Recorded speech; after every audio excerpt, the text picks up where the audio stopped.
Welcome to the Dr. Bo Show, a critical thinking, reason, and science-based approach to issues that matter. The Perils of Judging by Worst Moments. Explore the dangers of judging people by their worst moments and discover the value of empathy and understanding in everyday life. Hello, dear listeners. Welcome to another episode of our podcast, where we dive deep into matters of critical thinking, science, logic, and reasoning. Today, we're tackling a topic that's as sticky as a peanut butter and jelly sandwich left out in the sun: judging people by their worst moments.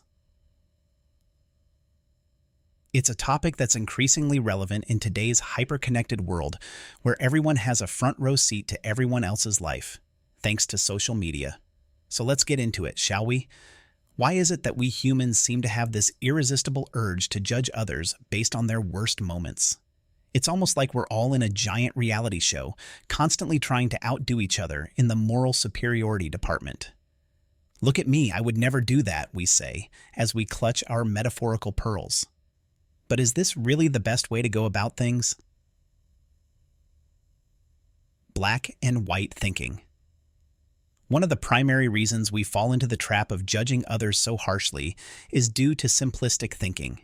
It's much easier to label someone as good or bad, rather than using the cognitive energy required to understand that people are complicated.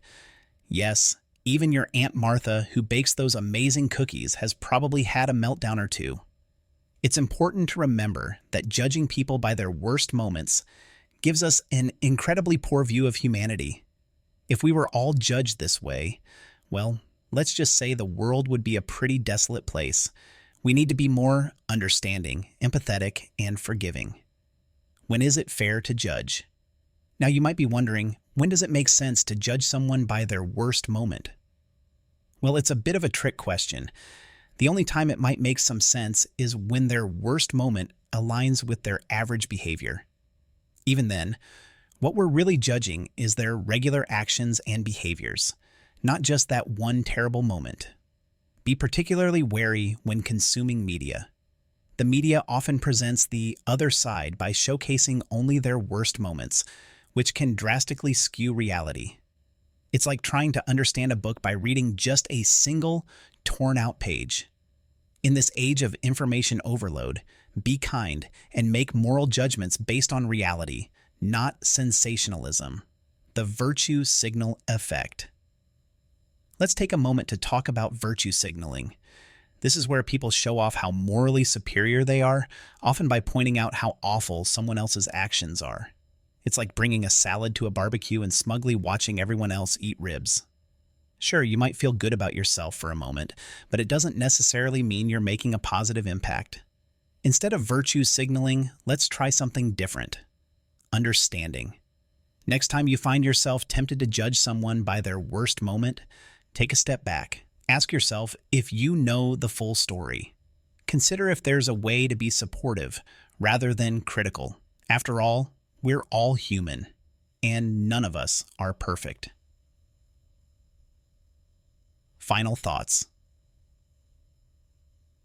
As we wrap up today's episode, let's carry forward the idea that being kind and understanding is far more valuable than being a harsh judge. Life is complex, and so are the people in it. So let's all strive to be a little more empathetic and a little less judgmental. For those interested in delving deeper into topics like these, I highly recommend visiting Dr. Bennett's bookstore. They've got a treasure trove of books that can enrich your understanding of critical thinking and more.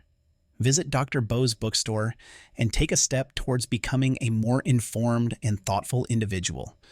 Thanks for tuning in, and until next time, keep questioning, keep thinking, and keep being kind.